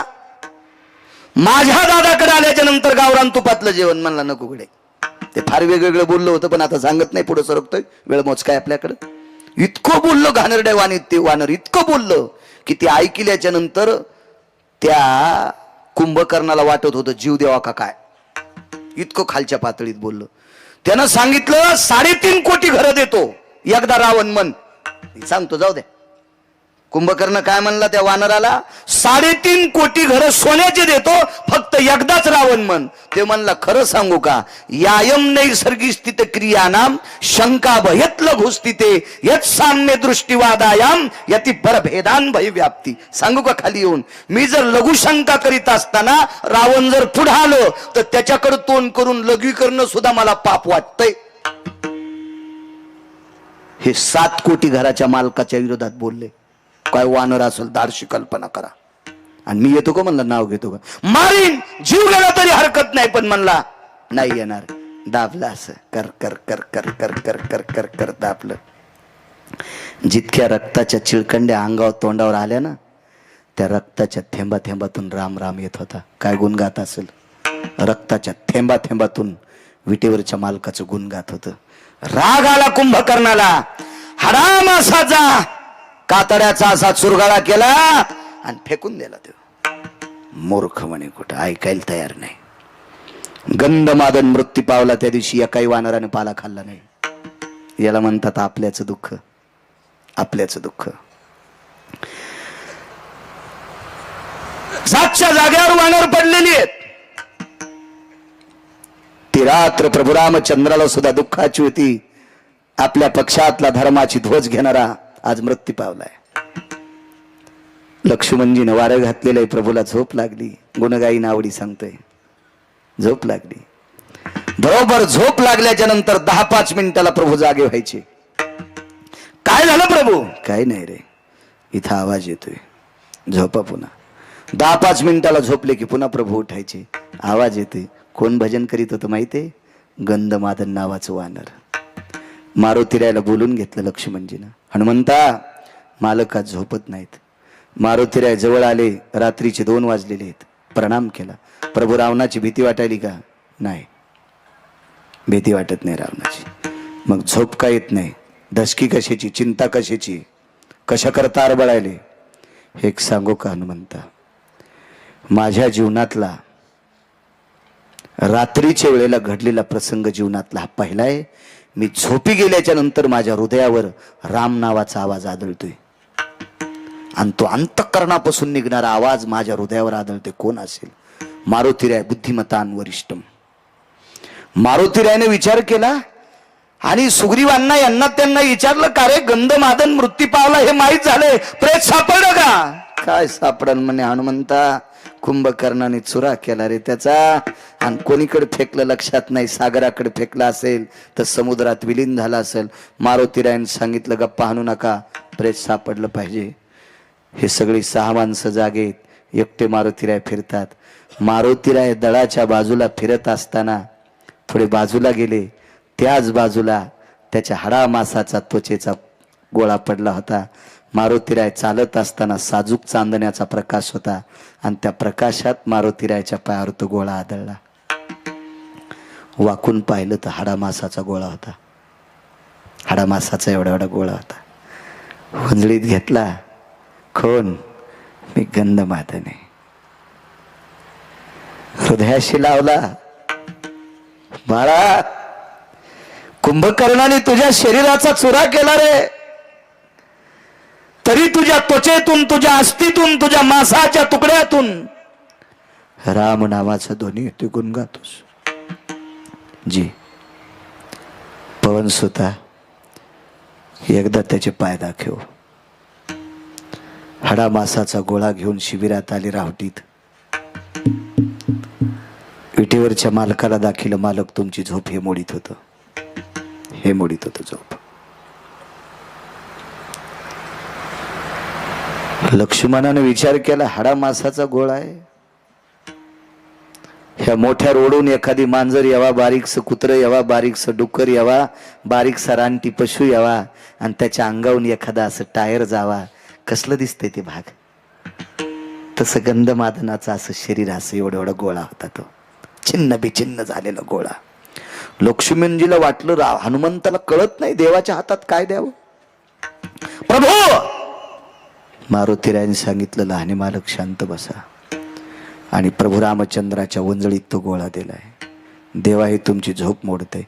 अरे हाडा मासाचा गोळा आहे रे, मेलेल्या व्यक्तीचं मांस आहे, मांस आहे. मेलेल्या व्यक्तीची हाडे चुरा झालेले, मेलेल्या व्यक्तीची त्वचा आहे कातड.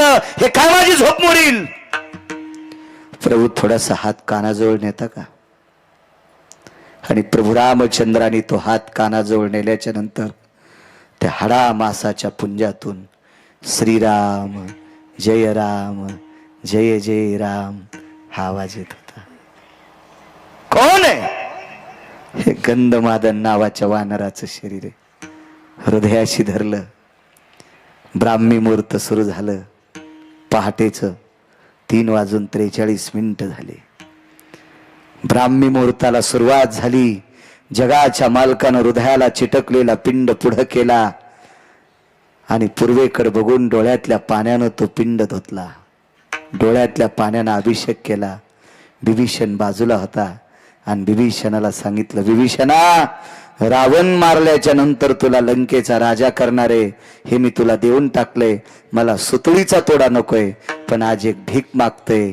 माझ्या गंधमादनाची समाधी सोन्याची कर. गंधमादनाची समाधी सोन्याची कर. आणि ब्राह्मी मुहूर्तावर गंधमादनाला अंत्यविधी झाला. ती जागा आरक्षित केली. तिथे दगड रोवला. रावण मारल्या गेला. 65 क्विंटल सोन्याची समाधी केली. आणि विभीषणानं नियम केला, मी गंधमादनाचं श्राद्ध करील. सज्जनांनो, पुराण ऐका, रामायणात शोधू नका हा पुरावा. दुसऱ्या पुराणात बघा. तुम्ही रामायण पाहिल्यावर पुन्हा म्हणताल गिरगावचा बाळू काही सांगतो चटाक्या.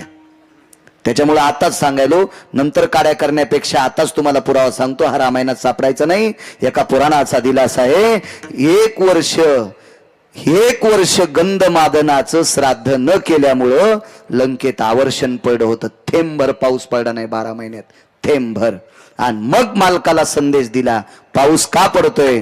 तर मग एका धन्वंतरी नावाच्या वैद्यानं सूचित केलं. विश्वकर्मा नावाची व्यक्ती आणि धन्वंतरी एकत्रित आले आणि विभीषण चिरंजीव होते. त्यांना सांगितलं, राजा, गंधमादनाचं श्राद्ध विसरलास. दृष्टांत संपला. राजे हो, पशुच्या योनीतला वानर, 65 क्विंटल सोन्याची समाधी भारतात कोणाचीच नाही. भारत देशामध्ये 65 क्विंटल सोन्याची समाधी कोण्याच श्रीमंताची नाही. कोण्याच श्रीमंताची नाही. अद्याप नाही. कोण्या माणसाची नाही. पण त्या काळामध्ये 65 क्विंटल सुवर्णाची समाधी गंधमादन नावाच्या वानराची होती. तुकोबाराय बाहू हालून विचारतात, देवा, अरे वानर आहे, ते वानर आहे, रानातले पाला खाणार वानर आहे, त्याची सुवर्णाची समाधी. अरे ज्यांनी 500 एकर जमिनी पोरायला कमिल्या त्याचे कट्टे बापाचे श्राद्ध घालत नाही. 7 चिरंजीवापैकी एक चिरंजीव विभीषण, लंकेचा राजा, भजनानंदी, त्याच्या भजनानं त्याचं घर जळत नाही. एवढी मोठी ताकद ज्याच्यात आहे. एक वारकरी एका वानराचं श्राद्ध घालतोय. ताकद कशाची? विटेवरच्या मालकाचे डोळे भरून आले आणि तुकोबारायला सांगितलं, तुकोबाराय, त्या वानरा इतकं गुण माझं कोणीच गायलं नाही. मग जे वानर तुमचं गुण गाते त्याला इतकं उंच टोकाला नेतात. ही गुण गाणाराची ताकद आहे. मला तरी दुसरं देतात कशाला? म्हणून दुसऱ्या कडव्यात गुण गाईन आवडी गुण राजीव. गुण गाणाऱ्याची ताकद बघा. गुण गाणाऱ्याचा अधिकार तो किती मोठा आहे कल्पना करा. आई वानराची समाधी एवढी मोठी कुठे? ज्याचं श्राद्ध लंकेचा राजा घालतोय, तर्पण विधी करतोय विभीषण. ही गुण गाण्याची ताकद आहे. संध्याकाळी खाल नव्हतं एका वारकऱ्याला. संध्याकाळी खाल नाही. गुण गाण्याची ताकद किती मोठी काकडे बुवा, कुशाल बुवा, संतोष बुवा. रात्री जेवायला नाही. एक रात्र इतकी बिकट की त्या रात्रीमुळं त्या वारकऱ्याला 18 विश्व दारिद्र्य, इतकी गरिबी म्हणून सिद्ध झाला. 18 विश्व दारिद्र्य म्हणजे गरिबी म्हणून सिद्ध नाव तिथं पडलं. त्या रात्री पीठ ठेवायचं गाडगं होतं. पीठ ठेवतेत ना, भाकरीचं, गव्हाचं, ज्वारीचं पीठ ठेवतेत ना, हे गाडगं होतं. त्या गाडग्यामध्ये शिपभर, 1 चमचाभर पीठ नव्हतं. त्या गाडग्यामध्ये मीठ टाकलं एवढं आणि त्याच्यात पाणी टाकलं गुंडीभर आणि ते गाडगं चुलीवर ठेवलं. पाणी खळा खळा खळा खळा उकळलं. पांढरा रंग सुद्धा नव्हता आला पाण्याला, पांढरा रंग पण ते खारट पाणी लेकरांनी पिलं. परिस्थिती किती नाजूक असेल कल्पना करा, किती नाजूक परिस्थिती असेल. पहिल्या दिवसाची ती परिस्थिती, दुसऱ्या दिवशी काहीच नाही. 18 विश्व दारिद्र्य, गरिबीचा एक प्रकार येतो. 18 विश्व दारिद्र्य. दुसऱ्या दिवशी त्याच्यातले 7-8 सिद्धांत एवढे सांगत नाही, तुम्हालाही ताण होईल डोक्यात ठेवायला, आणि मी बी काही गुत घेतलं नाही.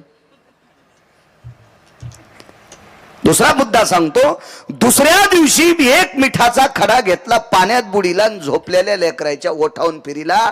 झोपीत ओठावर गेलेलं खारट पाणी जिभेच्या चेंड्यानं चाटत होते. इतकी परिस्थिती. 18 विश्व दारिद्र्यातला तो एक प्रकार. बरेच आहेत असे प्रकार. सांगतो पुढचा. तिसऱ्या दिवशी मिठाचं पाणी किती पोटात सहन होईल. उमाळा येत होता, कोरड्या वांत्या होत होत्या. कराव काय. 18 विश्व दारिद्र्यातला एक तिसरा प्रकार आहे. बापानी धोत्राची चिंदी फाडली. बापानी धोत्राची चिंदी फाडली, तिचे 2 तुकडे केले. त्या चिंदीला पिळा घातला. एक चिंदी बाबा पत्नीकडे दिली आणि एक स्वतःकडे ठेवली, आणि दोघांनी दोन्ही लेकराचे पोट आवळले. म्हणून आपल्याकडे एक मन होती, पोट बांधून कमिलं, पोट आवळून कमिलं. हे जुने सिद्धांत लक्षात घेत जा जीनच्या पॅन्टीवाले होत. मागच्या दुष्काळात आपल्या बाप दाद्यांनी संध्याकाळी जेवण झाल्यावर झोपताना चिमण्याही झिल्या. मी महिना झालो बोंबलतोय रोज कीर्तनात 2 मिनिटं तरी. आपल्या बाप दाद्यानं, या धोत्रावाल्यानं, ह्या पटक्यावाल्यानं संध्याकाळी जेवण झाल्या झोपताना दिवाही झिला रे, दिवाही झिला. दिवा अंधारात रात्र काढली. त्या दिव्याचं राहिलेलं तेल उद्याच्या संध्याकाळी पुरावा आणि आपले संसार सुखाचे व्हावा, याच्याकरता आपले बाप दादे अंधारात झोपले रे, अंधारात झोपले. अंधारात कदर करा त्याची. इथे आलेली मला दम नाही हो कीर्तनायला. रमेशराव दम नाही भागवताला, रामायणाला. गुण काय आला लोकायला. लोकायचा एकच धडाका, कीर्तनकार आणणे, खपक्या पाकिट देणे, त्याला मालदार करणे. हे आशाला असेच सोनाराच्या फुकणीवाणी. नळी फुंकिली सोनारे, इकडून तिकडे गेले वारे. काय घेता तुम्ही याच्यातलं. मगाशी म्हणलेलं वाक्य तुम्हाला सांगतो. तुम्ही म्हणताल रे रगील झाला का. एक जण म्हणला भरली गिरगाव करायची. हो, म्हणून ते लय सरसर बोलायला आहे. मी नाही म्हणत मोठा सप्ता कोण्या सप्त्याला. का म्हणत नाही. ज्या सप्त्यात 11 पोरायनं जर माळी घातल्या, तर त्या सप्त्यातल्या मंडपातली माती चाटीन गिरगावकर. त्या मंडपातली माती जी भेन चाटीन, त्या सप्त्याला मोठं म्हणील. ज्या सप्त्यामध्ये 25 बायकांनी तंबाखू सोडावा, काय म्हणून तंबाखू खाता. मला टकटक दिसायला तुम्ही 3 जण उभे राहा. कशाला कीर्तनात बसला. तुमच्या पापानं जळून जाईन गिरगावचा बाळ्या. ए उठ, ए म्हातारे उठ, तू उठ. काय मागं पाहू नको, तूच उठ. मरण काला हो दी. काय अर्थ आहे मला सांगा ना रमेशराव. कशाला सप्ते करायचे. महाराज श्रीमंत करण्यासाठी, आणि तुम्ही असेच कोयडे फट. तिघीला म्हणलं, पण मला 90 कळाल्या. त्या एकूण ती दुसरीनं गुच्चा द्याला, तू बी खातीस ना. ती म्हणली तू नाहीच खात का. मला तितक्यात ओळखू आल्या, पटापटा पटापटा पटा लक्षात आल्या. जी म्हातारी तंबाखू खाती का, तिच्या मांडीवर सुनानं पप्या द्यायचा नाही. द्यायचा नाही. कारण लहानपणामध्ये त्या व्यसनाच्या वासानं याला कालांतराने व्यसन लागल. देऊ नको. लय बेकार तंबाखू.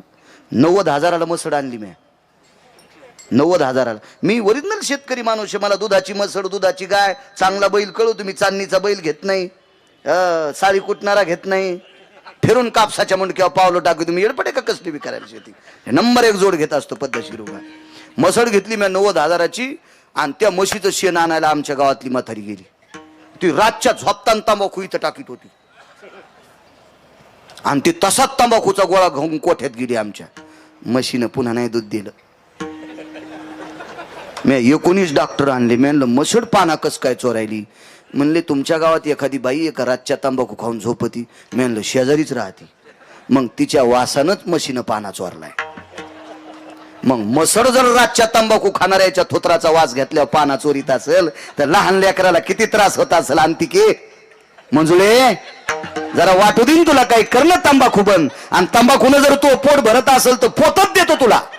चपात्या खाऊच नको, तंबाखूच खाय. काय कशाला करायचे सप्ते मला सांगा ना तुम्ही. हावभाव आहे. तुम्ही विटेवरच्या मालकाच्या दर्शनाकरता रांगेत जा. नालायक माणसानं थुकू नये म्हणून कोपऱ्यात पांडुरंगाचं चित्र काढलंय. तुम्ही दर्शन मंडप बघा कधी कधीतरी. कोपऱ्यात पांडुरंगाचं चित्र काढलंय. आपली हलकट दर्शनाला गेल्यावर पण गुटके खाऊन थुकत येत. मधात नेऊनी म्हणून गुटके तंबाखू उपसून घ्यालेत. कुठलं पुण्य आलेत देव जाणी. आम्ही एकदा तिरुपतीला गेलो. तिरुपतीला जाताना खालीच सगळे ते बिड्या काड्याचं ठिसकून घेतल्या. आमच्या इथल्या पोरानं एअर किन्नर मध्ये तोटा नेला. आम्ही जी गाडी नेलती का त्या एअर किन्नरच्या बॉक्स मध्येच घातला तोटा. ते बॉक्सच घातला. मी म्हणलं आगावच काम बाबा. तिरुपतीला पण कळणार नाही गिरगावच्या पोराला इतकं डोकं दिलंच कुठून. एअर किन्नरच्या बॉक्स मध्ये घातला त्यानं ते तोट्याचं काय माणसं झाली. म्हणून त्या कोपऱ्यात थुकू नये म्हणून जगाच्या मालकाचं चित्र काढो. तिथं पण लाजा नाहीत आपल्या लोकांना. कोणती मस्जिद जाऊन बघा. जर तुम्हाला काड्याच्या पेटीची काडी आणि बिडीचं धुंडूक सापडलं तर जीवनभर मी कीर्तन करणार नाही. हो. आणि तुम्ही त्याच्यासाठी टाळ्या वाजवायला नाही का. तुमचे मंदिर असेच नालायकाला पते खेळण्यासाठी. हा सदरा राजीव सदरा सदरा. लय मागच्या लोकांनी आपला धर्म चांगला सांभाळलाय. नका चुका करायच्या नका. माझ्या माईनो 25 बायकांनी ज्या ज्या ज्या तंबाखू सोडतील का उद्याच्या काल्यामध्ये सकाळी संकल्प करा मारुतीरायाच्या पुढं. आणि हे तोटा गिटा जे काय असेल ना गाय छाप त्या गाईला काऊन बदनाम केलो. त्या तंबाखूच्या पुडीवर गाय छाप रावण छाप नाव द्यायला पाहिजे होतं त्या पुडीला. कशाला गाईला बदनाम केलं. काय काय लोक कशाला नाव देतील काय मिळत नाही. नका करी जाऊ. 25 बायकाने तंबाखू सोडी तर तुमचा पांढरी पिंपळगावचा सप्ता सफल झाला. 11 पोर आहे ना उद्या काल्याच्या कीर्तनात महाराजांच्या हातानं माळ घाला. 11च पोर आहे ना. 12 नका घालू उग गाव उलथन. हो फक्त 11 पोरांनी घाला. झाला सप्ता सफल झाला. पुन्हा सांगतो जी सून सासू सासऱ्याला नीट भाकरी देत नाही त्या 5च सुनाईनं सासू सासऱ्याला टायमाला जेवायला द्या. सप्ता सफल झाला. जो मुलगा आई वडिलाला नीट बोलत नाही अरे काय भेटणारे राजू तुम्हाला आमच्या पाया पडण्यात. फुलं टाकली तुम्ही माझ्या अंगावर. तुम्ही 200-400 पोरायनं फुलं टाकले माझ्या अंगावर. फुलं टाकले फुलं. जर तुम्ही तुमच्या मायबापाला मानित नसाल तर पंढरपूरचा मालक तुमच्या बोकांनी दगड टाकीन. मला आणा नाही तर नका आणू. तुमच्यावर माझं काय चालणार आहे. माझं मोठं करणारा पंढरपुरातला मालक आहे. आणि तुम्ही काय मला मोठं करणार आहेत. तुमच्या गावातल्या माणसांनी मला 5 कोटी रुपये दिले आणि जाता जाता औरंगाबादला जर अटॅक आला तर काय 5 कोटी अंगावर घेऊन फुकून घ्यायचे का. मला किती दिवस जगायचं आणि किती दिवस मोठं करायचे पंढरपुरातल्या मालकाच्या हातात आहे. तुम्ही चांगलं वागा राजो. जगातला सर्वात मोठा देव आपले आई वडील आहेत. जो आई वडिलाच्या पाया पडतो का जगाचा मालक त्याला मान्य करतोय. जो मायबापाच्या पाया पडत नाही महाराजाच्या पाया पडत असेल तो महाराजच जळण त्याच्या पापानं. हो काय काय अर्थ आहे त्याला. अरे जुन्यांची किंमत करा राजू. हो ह्या जुन्या आपल्या बापदाद्यांची किंमत करा. ते आपल्यासाठी तळतळ तुटलेत रे. त्यांना किंमत करा. सासू सासऱ्याला माना माझ्या माईंनो. माहेरातून बाईनं भैमुगाच्या शेंगा दिल्या. मी फराळाला गेलो एका बाईच्या घरी. महाराज या म्हणले फराळाला. भीमराव गेलो. भैमुगाच्या शेंगा होत्या गावरान. काय म्हणते तरी त्या पिस्तोल्या भैमुग असे पुढे 2 आणि वर 1 सोला असतो असा तिरपट झालेला पिस्तोला आणि गावरान भैमुग. लाल भोय होती आमच्याकडे तिथे पेरायचो होतं आम्ही. मग त्या भुईमुगाच्या शेंगा खाल्ल्या आणि गुळ खाल्ला. फुकट खाल्ल्या वर्णन करावंच लागतंय. म्हणलं काय दोरखाबाई शेंगा आहेत. माया वाईन दिल्या. अरे बापरे दोरकीला माहीतच नव्हता हे किती दाढ येत. मायामाईनं शेंगा दिल्या. मायामाईनं. म्या म्हणलं द्वारकाबाई तुझ्या माईनं फक्त शेंगात दिल्यात. 9 तासाच्या नंतर ह्या गावाच्या बाहेर जात्यात. काहीचे वायर ढिले उशिरा कळालं. त्या माईनं फक्त भैमुगाच्या शेंगात दिल्यात. 9 तासाच्या नंतर ह्या गावाच्या बाहेर जात्यात. याच्या माईनं तुला हेव दिलाय सांभाळायसाठी. हेव दिलाय जसं त्याच्या माईला बी चोंभाळणं. कधी कधी नवऱ्याच्या माईला बी चोंभाळी जा तर तुमचे लेकर म्हातारपणी तुम्हाला चोंभाळतील. नवऱ्याच्या माईला जी सून चोंभाळणार नाही का तिचे पोरं तिचे झोपीत अंगुठे घेणार. ह्या म्हणत्यान ह्या मेल्याला आणलंच खाऊन तुम्हाला नीट करण्यासाठीच आणलंय. हो काही नाही, तुम्ही हरिपाठ पाठ करायला, ज्ञानेश्वरी वाचायलीन, नाथ भागवत वाचायलीन, सासूला बघितल्याबरोबर असं थोत्तर करायली गाडग्यावानी. काय तू तुळस खाल्लीस तर काय उपयोग घेतो हा? काय काय अर्थ आहे का त्या गोष्टीला? अहो चांगलं वागण्याला किंमत असती, बाकी नाही काही किंमत. जाऊ द्या, काय सांगू लागलो. पोट आवडलं, 18 विश्व दारिद्र्यातला एक प्रकार. पोट आवडलं, पोट आलो नाही इथपर्यंत. आणि मग दोघ जण बसलेत.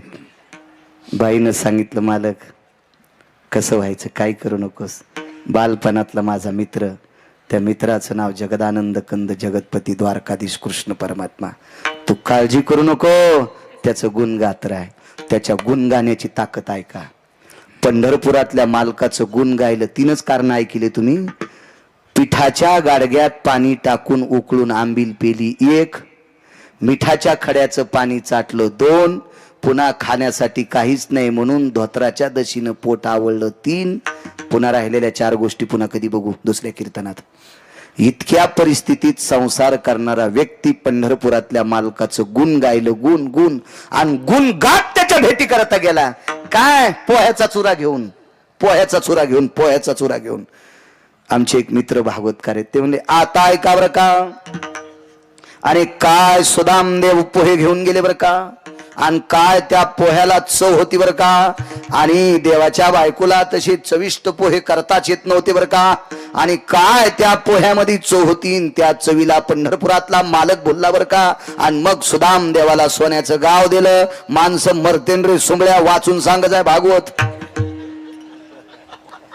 पोहे हे निमित्त शुद्ध भाव देखून या. भाव शुद्ध होता आणि शुद्ध भावाने विटेवरच्या मालकाचं गुण गायलं.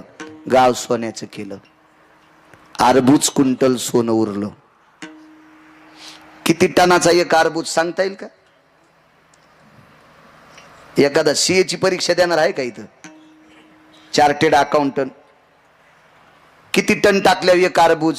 खर्व, निखर्व, पर्व, भयस्ती, भयाम, मंगलम, आसुडी, आस्तु, खलयम, पर्वणी, गत्वम, सांख्यम, नियम, तुल्यम. काय नाही सांगतायत? बरा तुमच्यापेक्षा गिरगावचा बाळ्या 7वी शिकलेला. एकावर 18 शून्य असल्यावर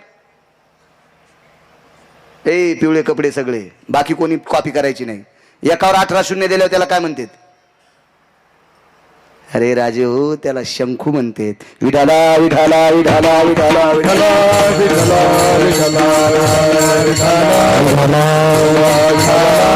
माय बापाला बुडण्यासाठी शिकू नका रे, पाप लागन. लय बेजार व्हाले ते रानावनात. रक्ताचा घाम करून मातीत टाकायलेत. तुम्हाला पुस्तकाला पैसे द्यालेत, ट्युशनला पैसे द्यालेत, औरंगाबादला राहायला खोलीला पैसे द्यालेत, जाण्यासाठी पैसे द्यालेत, कॉलेजला जायला स्कूटी द्यालेत, मोटरसायकल द्यालेत. त्याने दिलेल्या पैशावर माती टाकू नका. जरा शिका शिका. शंकू म्हणतात त्याला. अर्बूज क्विंटल सोनं शिल्लक राहिलं. विश्वकर्मा नावाच्या व्यक्तीने सांगितलं, देवा गाव सोन्याचा केला, घर सोन्याचे, दार सोन्याचे, सगळं सोन्याचं, गावाचा तट सोन्याचा, 52 अर्बूज क्विंटल सोनं उरलंय. काय करायचं? मसनवाटा सोन्याचा करा. सुदामदेवाचा मसनवाटा सोन्याचा. इंद्राला गाव सोन्याचं, मसनवाट्याचा संबंध नाही. माणसं मरत नाही, पुण्य संपलं की खाली बोंबलत. येऊ लागती माघारी मृत्यू लोका. रावणाला गाव सोन्याचं, मसनवाटा मातोड्याचा. कुबेराला अलका नावाची नगरी सोन्याची, मसनवाटा मातोड्याचा. सुदामदेवाला गाव सोन्याचं आणि मसनवाटाही सोन्याचा. ताकद कशाची? दुसऱ्या कडव्याची. राजो पाती पांडव अखंड वनवासी, परी त्या देवासी आळवेते किंवा आठवेते. वनवासात गुण गायलंय. स्वतःच्या संसाराचं मात्र केलं. 56 कोटी यादव मैरेक नावाची मदिरा पिऊन मेले आणि पांडवाला हस्तनापूरची गादी देऊन टाकली. कुशल बुवा. फक्त गुण गाण्याची ताकद पांडवाने वनवासात पण गुण गायलं. ही गुण गाण्याची ताकद इतकी मोठी आहे. निष्ठेनं जन जन गुण त्याचं गायलं, त्याचं ते कामच करत आहे. इतकी मोठी ताकद, इतकी मोठी ताकद गुण गाण्याची. गुण गायीन आवडी हेची माझी सर्व जोडी. मग जगाच्या मालकानं आम्हीच दाखिलं. पुढचं घ्यायचं का? तिसऱ्या कडव्यात न लगे मुक्ती आणि संपदा. मुक्तीचा नकार केला, मोक्ष नकोय म्हणले. सांगा बरं, इथं बसलेला मोक्ष कोणाला आवडत नाही? आवडतो सगळ्याला रमेशराव. भेटतो का? इतकं सोपं आहे का ते मोक्ष भेटायला दादा? आणि तुकोबाराय मोक्ष का नको म्हणले? मोक्ष सुख हानू लाता. कशा करता? मोक्ष आम्हा घरी कामारी हे दाशी. ते भांडे घासायला आमच्या इथं मोक्ष. आणि काय करायचं? मोक्ष देवा आम्हाला. नकोय म्हणले आम्हाला मोक्ष. मोक्षाची काही गरज नाही. न लगे मुक्ती आणि संपदा. पैशाचा तिरस्कार कशा करता केला असेल? मालकांचंच वाक्य, ऐसा कोणी दावा, ऐसा कोणी दावा हे जया नावडे. कन्या पुत्र घोडे दाराधन. पैसे आवडत नाहीत त्यांना हातवरी करावं. आमचे कधी कधी कंबर बांधून पैशाच्या विरोधात बोलतात, भेटत नाहीत म्हणून. अरे पाहिला का एखादा महाराज काही बोलत नाहीत आणि कमी दिल्यावर पुढच्या वर्षी तारीख देत नाहीत. तुला चांगलं माहिती ना? सोमाळ्या गप्पा कामाच्या नाहीत. खुशाल बा पैसे आवडत नाही. ऐसा कोणी दावा हे जया नावडे. कन्या पुत्र घोडे दाराधन. हो, 1 किलोमीटरवर गेल्यावर काकडे गाडी उभी राहती. आणि मग कार्यकर्ते फोन तो भीमराव गेले तिकडं चिचखेडात. आणि ते मोरे काका घरी. आणि मग गिरगाव करायचं. पण काय भीमराव काका दे कस काय दे असं कस काय बाबा.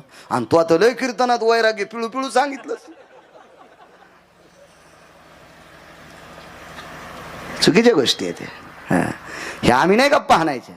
हे तुकोबारायांचा अधिकार आहे. तुकोबारायचा का संपत्ती नको म्हणले? पैशाची मालकीन लक्ष्मी आहे.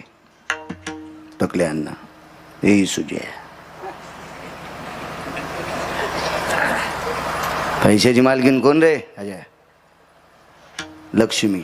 लक्ष्मी. आणि ही लक्ष्मी कोणाची पत्नी? पंढरपुरातल्या मालकाची. आणि लक्ष्मीचा पती तुकोबारायच्या पत्नीचे पाय चाटी. तू काटा काढताना काय चाटलं? कशान काढा काटा? नाचकांडानं, कात्रीनं, काट्यानं, सुईनं दाबनं ना. दंताभयस्थितेषु ओष्टाम्रसनस्थितो पदांबुज भयस्थितम चरणरजाति जायते नैवं गांजा कसम लिखितम. हे का गिरगावकरानं लिहिलंय का गांजा फुक्यानं लिहिलंय का त्या नालायकानं? महाराज, ज्या तुकोबारायच्या पत्नीच्या पायाची माती लक्ष्मीचा पती चाटतोय, ते तुकोबाराय लक्ष्मी कशाला मागतील? काय गरज आहे? याच्या पलीकडे सांगू का? तुकोबाराय कोण आहेत? कोण कोण कोण? कनकाबाई नावाची स्त्री पंढरपूरला गेली. त्या बाईचं नाव होतं कनकाबाई. 10 मिनिटं सरकू ना पुढं.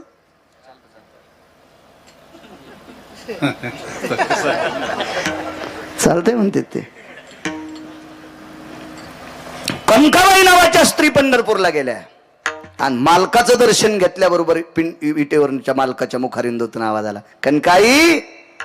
तर बाईच्या लक्षात आलं पुढचा माणूस मला नुसता आई म्हणील, पण मग नाव त्याला माहित नाही. आणि मागचा कनका म्हणील, पण आई कसा म्हणील? मागचा पती होता, त्या पतीचं नाव बोलोबा. मग नवरा कनका म्हणील, आई कसा म्हणील? संभ्रमात पडल्यान मालकाला विचारलं, मला कनकाई कोण म्हणतंय? तेच म्हणतंय. ते म्हणजे कोण? विटेवरचा मालक. काय देवा हे मागणं काहीतरी, मागणं मागणं. कनकाबाई म्हणल्या, देवा मागायचंच नाही. देवानं सांगितलं, माय तुला महिषपती काहीतरी माग. कनकाबाईला काय म्हणला विटेवरचा मालक? कनकाई तुला माई शपथ आहे, काहीतरी माग. तर आई साहेबाला वाटलं देवाची शपथ कशी मोडायची, मागते देशील का? हो.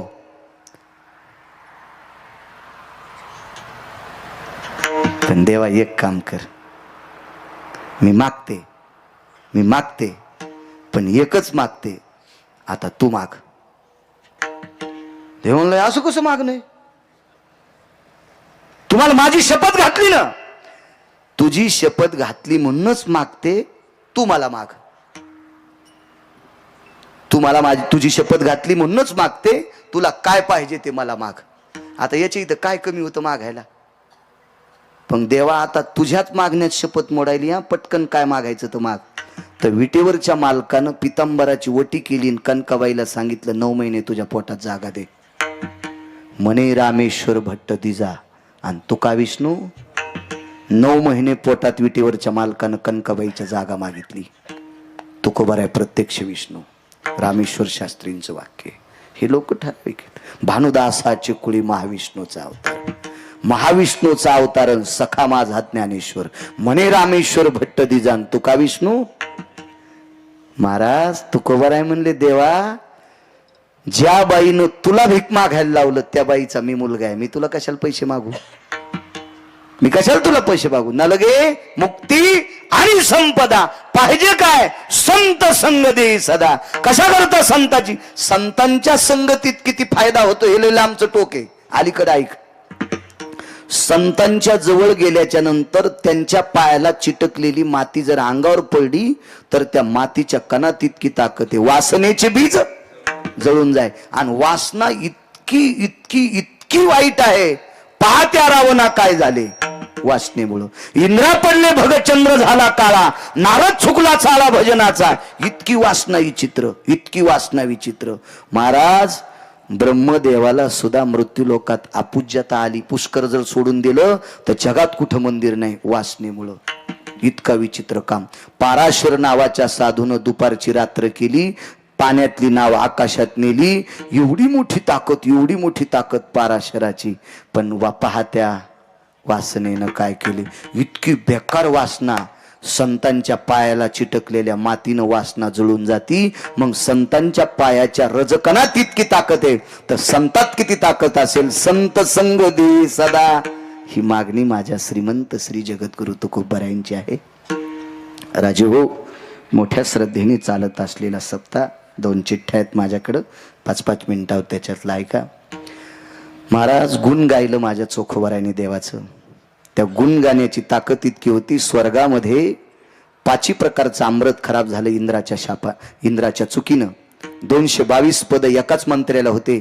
222 पद एकाच मंत्र्याला. त्या मंत्र्याचं नाव अमरपुरीचा राजा इंद्र. यानं एक चूक केल्यामुळं स्वर्गातलं 5 प्रकारचं अमृत खराब झालं. हे अमृत शुद्ध करण्यासाठी जगातला कुठलाही पर्याय सिद्ध झाला नाही. तो एकच पर्याय सिद्ध.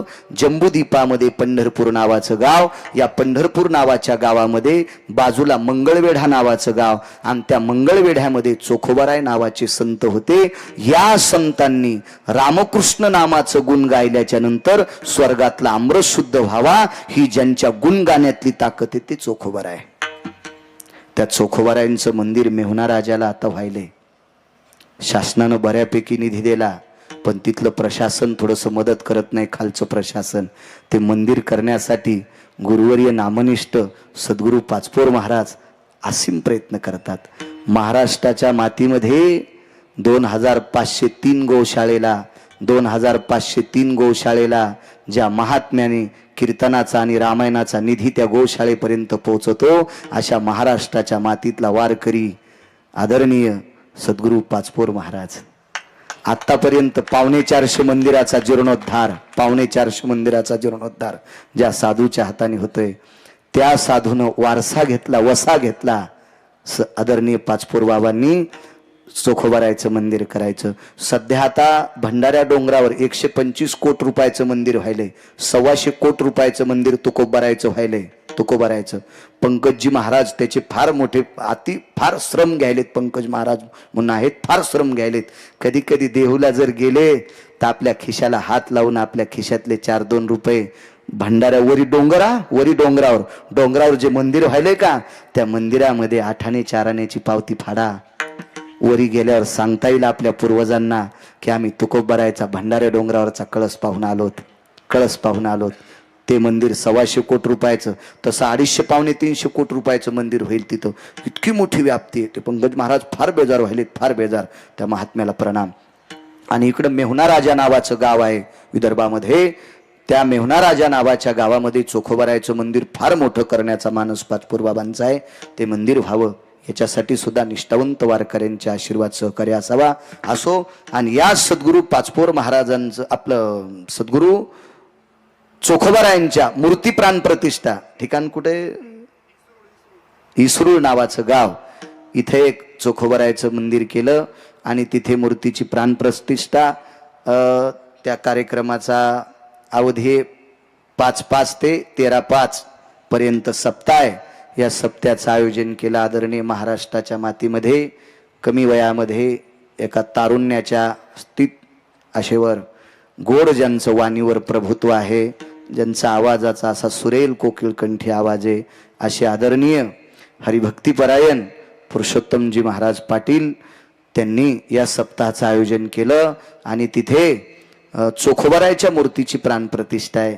त्या सप्त्यात जर योग आला तर एका दिवशी जा, घ्या त्याही मूर्तीचं दर्शन घ्या, ते तुमचं चांगलं करेल. ते सप्त्याचं आयोजन पुरुषोत्तम महाराजांनी केलं, त्यांनाही धन्यवाद प्रणाम. मला तरुणांची एक इच्छा होती या सप्ताहामध्ये की महाराज आमच्या गावात सगळं सुफलाम सुजलाम सुफलाम आमचं गोड गाव झालंय, पण आमच्या गावामध्ये थोडंसं काही आता काही माणसं एक चुका करतेत, तांब्या घेऊन डबकं घेऊन टमरेल घेऊन रस्त्याला जातेत, हे जरा बंद करा. आता हे कीर्तनात बोलायचं स्टेज आहे नाही असं नाही म्हणता येणार. स्वच्छतेच्या बाबतीत कीर्तनात सांगितलं तर काय वावगं थोडं ठरेल. 10,000 वर्षापूर्वी त्रेतायुगात स्वच्छतेचा सल्ला दिला माझ्या शबरी मातेनं. 10,000 वर्षापूर्वी त्रेतायुगात सल्ला दिला स्वच्छतेचा, साफसफाईचा सल्ला दिला शबरीनं दिला स्वच्छतेचा. काल 700 वर्षापूर्वी स्वच्छतेचा सल्ला दिला माझ्या चोखोबारायांनी. रस्ते झाडायचं काम करत होते, नाल्या उपसायचं काम करत होते. काय मोठा सल्ला दिला माझ्या चोखोबारायांनी, चांगलं वागा चांगलं वागा.